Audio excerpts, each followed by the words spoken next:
Hello Magic fans, welcome to Dr. Magic's Diagnosis. Today we are going to look at the event deck for Battle of Zendikar called Ultimate Sacrifice.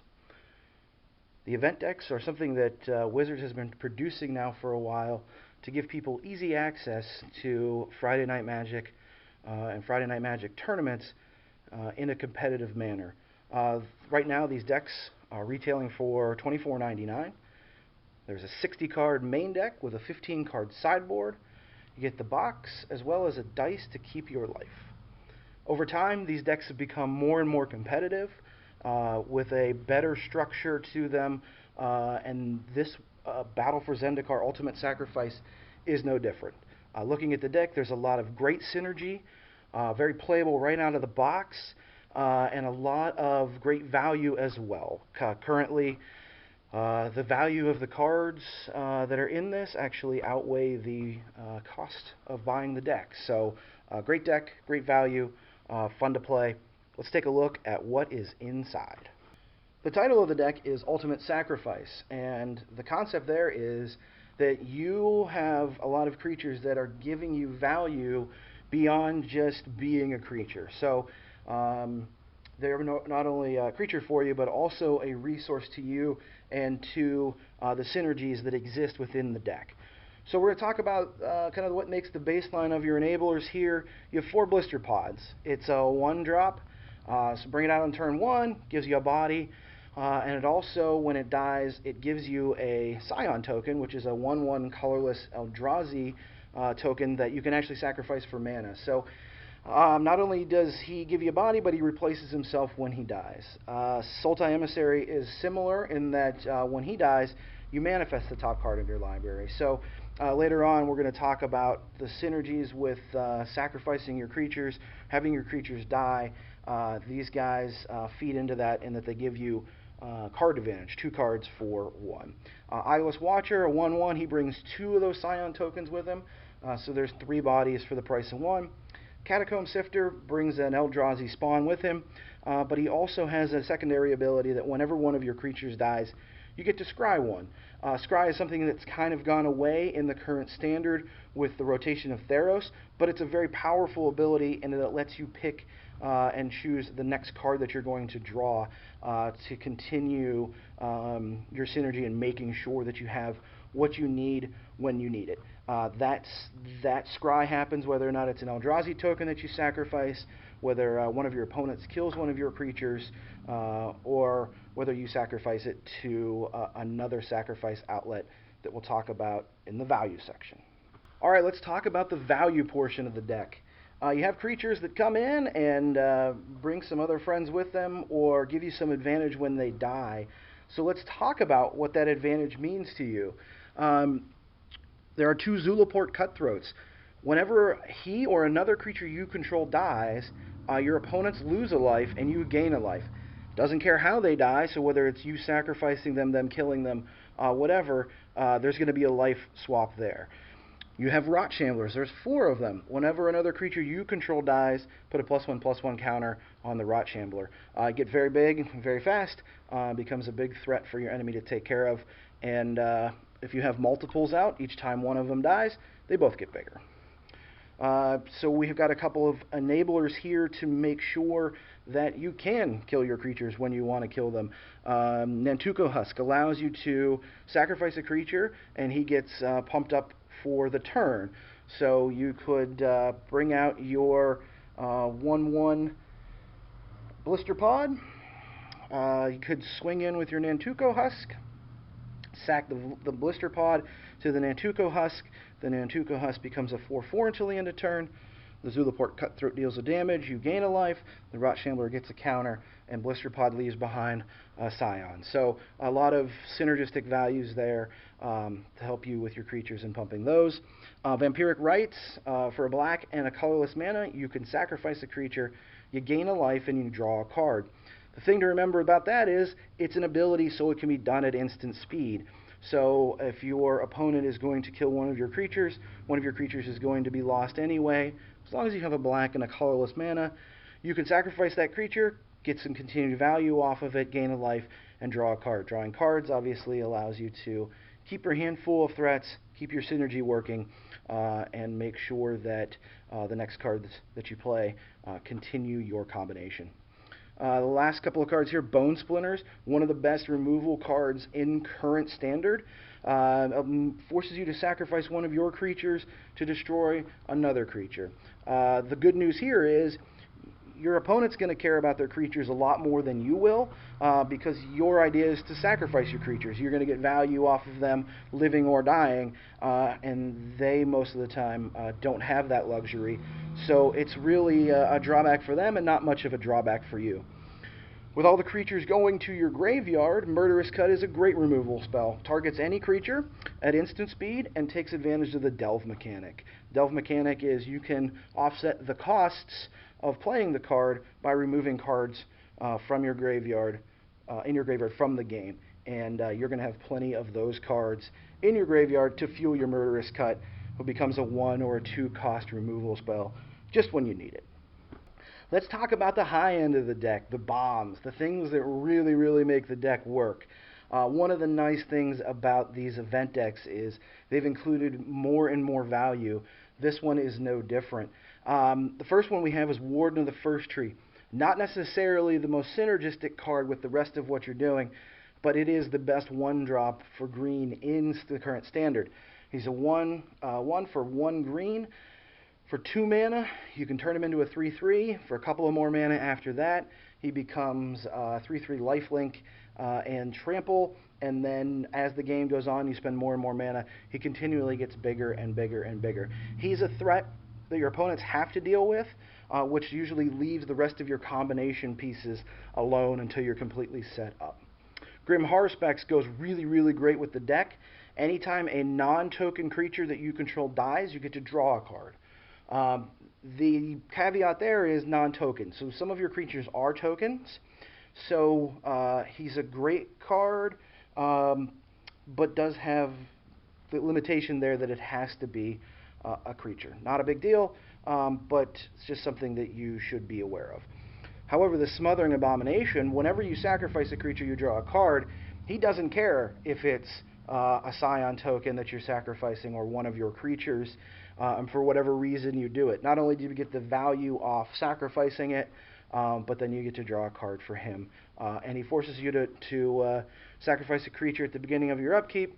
If he ends up being the only creature that you have, you do have to sacrifice him, but you still get to draw a card from it.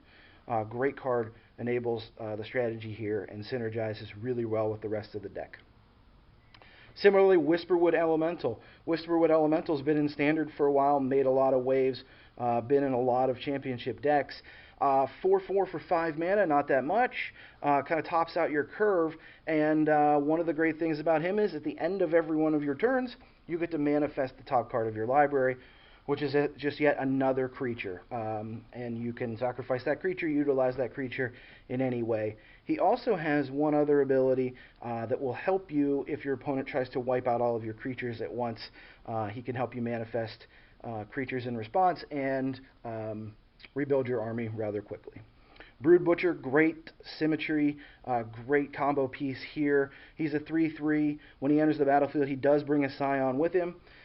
So you get 2 bodies for the price of 1 there, but he also has an ability for a green and a black. You can sacrifice a creature, and target creature gets -2/-2 until the end of turn. That's something to use on your opponent's creatures.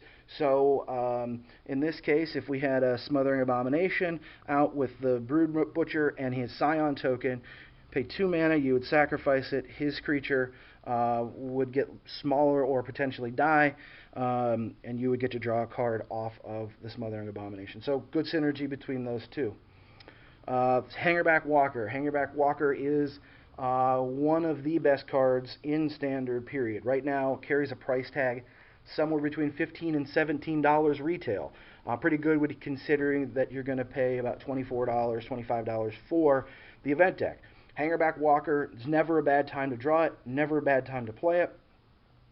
He can come in for 2 mana and be a 1/1 that replaces himself when he dies. He can come in later in the game when you have a lot of mana to spare and be a bigger body. He grows over time if not dealt with, And when he dies, you get to put in Thopter tokens equal to the number of counters on him. So he can get potentially very big and leave behind a very big army when he does finally get dealt with by your opponent. One of those cards that people have to plan to play against, and another one of those creatures that just really, really synergizes well with what you're trying to do in the deck. He can obviously be sacrificed, something like the Brood Butcher. You would end up with 4 or 5 tokens, depending on how big he is, get the sacrifice trigger, and draw a card. So great synergy here, just a perfect card for this type of a deck. Your opponents have to 2-for-1 it. They have to figure out a way to kill not only him, but the tokens that he leaves behind. Down in the bottom row, we've got one copy of Tasigur here. Tasigur synergizes with the deck a little in that he utilizes the delve mechanic, but quite frankly, he's just a great creature. That creature is played not only in standard, but in modern and legacy formats. So you know it's a good creature when it transcends all of those formats. He can be as little as a 4/5 for 1 mana, which is obviously very, very good. And his second ability later in the game allows you to utilize your extra mana and get card advantage. Tasigur, great card, goes well with the strategy and a great top end. Evolutionary Leap and Corpse Weft are 2 ends of the same value spectrum for you. Evolutionary Leap, as an enchantment, allows you to pay a green mana, sacrifice a creature, which is what we want to do anyway, and you reveal cards from the top of your library until you hit another creature, and that goes into your hand. So you're sacrificing creatures, potentially drawing cards, finding the next creature that you need, and getting a lot of value, again, off of what your creatures are bringing to the table. Just a great enabler, a great piece, and another sack outlet for you to keep your combo going. Corpse Weft, once they're in the graveyard, kind of outside of Delve, the usefulness of them is kind of over here, but Corpse Weft allows you to get some use out of those things that you do put into your graveyard. For a black and a colorless, exile 1 or more creature cards from your graveyard. You get a zombie horror token where X is twice the number of cards exiled this way. So you can get rid of a couple of your early blister pods, Sultai emissaries, get value out of it, get a token, sacrifice that token, and start the chain all over again. So those are the bombs for the deck. Next we'll talk about the land base. The deck currently runs 24 land, which is about standard for a mid-range deck, which this definitely is. So we're looking at 7 forest and 6 basic swamps. You've got 4 jungle hollows, which tap for either green or black. You have 4 evolving wilds, which is one of my favorite cards in the game, and that it allows you to go get any basic land you need, in this case a swamp or a forest, and thin out your deck a little bit. It has 2 Rogue's Passages. Late in the game, you can spend some mana to make one of your creatures unblockable, go through the sacrifice things, pump a creature, and really hit your opponent hard. And it also includes 1 Llanowar Waste, which is what we call a pain land. Taps for a colorless mana, or a green or a black, and does a damage to you. So great for mana fixing, but does have a little drawback in that deals the damage to you to get that mana. That's it for the land section. Now we're going to talk about the sideboard.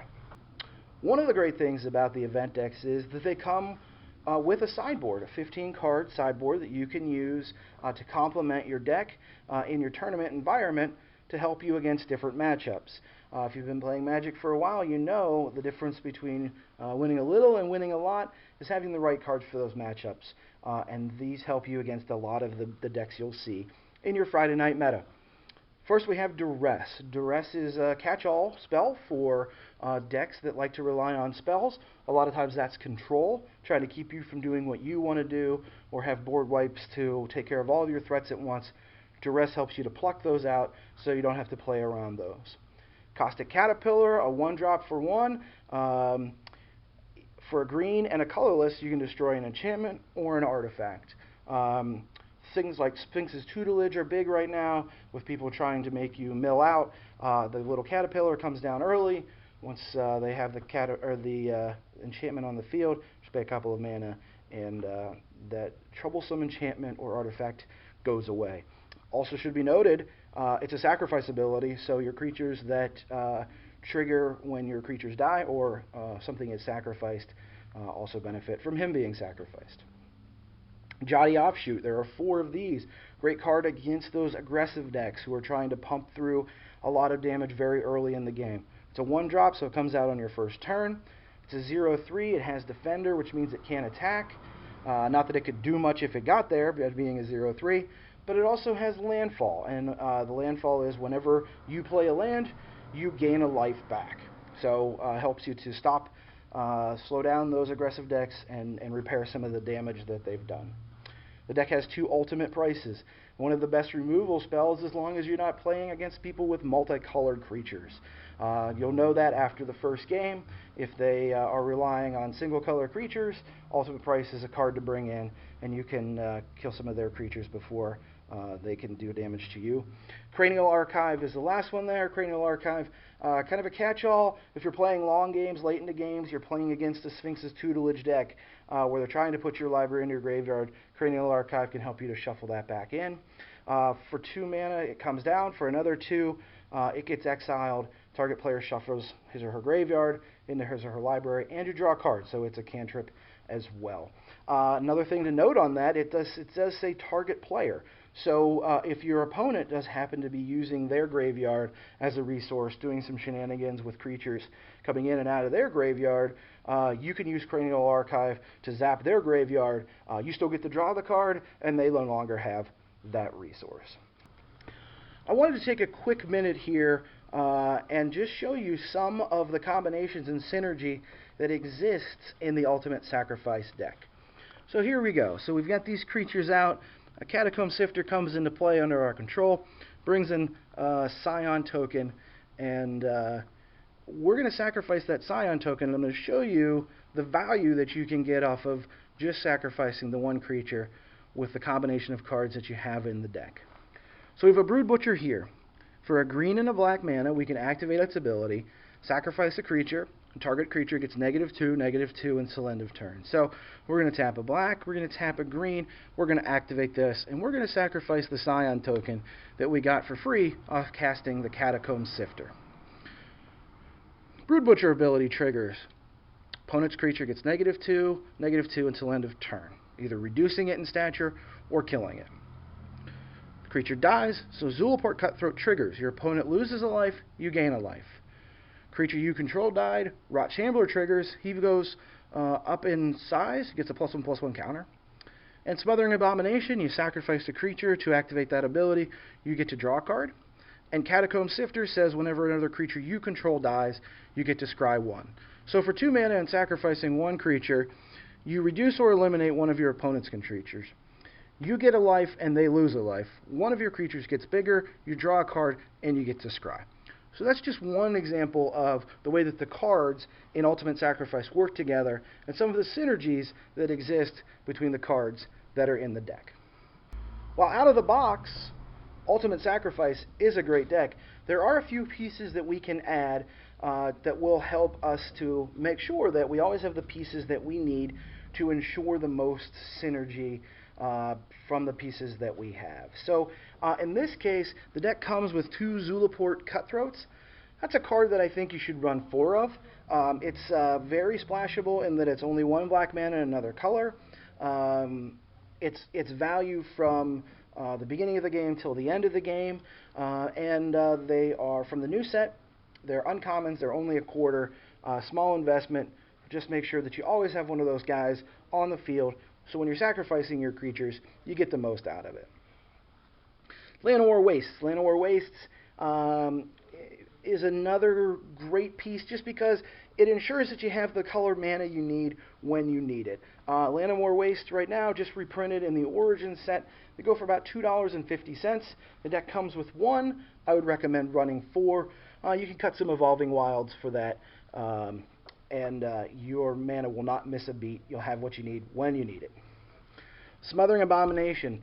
With all the sacrificing that you're going to be doing, having him out on the battlefield is just value. It's just such a great synergy that I think you need to run 2 of him. He's a rare from the new set. Set you back about $1, $1.50.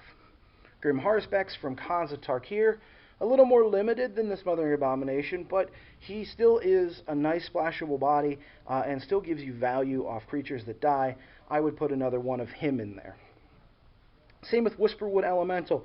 They sit around $4 to $5, but the amount of value that you can get out of that creature in your manifests, also with his second ability, I always want to have one of those coming down on turn 5 or turn 6 so that I can really speed up the process and get to my synergistic cards. Also, you know, the manifest ability, if it does happen to be a creature that you manifest, you can pay its mana cost and flip it face up. So it's a great way to cheat out maybe some of your bigger cards and make sure that you have those guys when your combination is ready. Evolutionary Leap from Origins, again, it's going to run you $3 to $4. It's just such an enabler, allows you to sacrifice those smaller creatures, which we already know is part of our plans, and allows you to get some of the bigger pieces that really make the engine go. Corpseweft, I would put another one of those in there just to get more value out of my graveyard. And the last one is Hangerback Walker. Hangerback Walker obviously carries a pretty big price tag, so it is a sizable investment. But any number up to and including 4 is really going to give you the most value for your deck. So maybe that's something that you want to continue to invest in over time. But that card synergizes with the rest of the deck almost better than any piece in here. And the great thing about Hangerback Walker is that it's got long-term playability. So if you invest in it for this deck and you graduate on to some other strategies in Standard, Hangerback Walker is a card that you will want to use over and over again. Those are the additions that I would make to Ultimate Sacrifice. Hopefully you've enjoyed this deck diagnosis with Dr. Magic. We'll be back at you with some more information and some new things in our next video. Thanks for watching.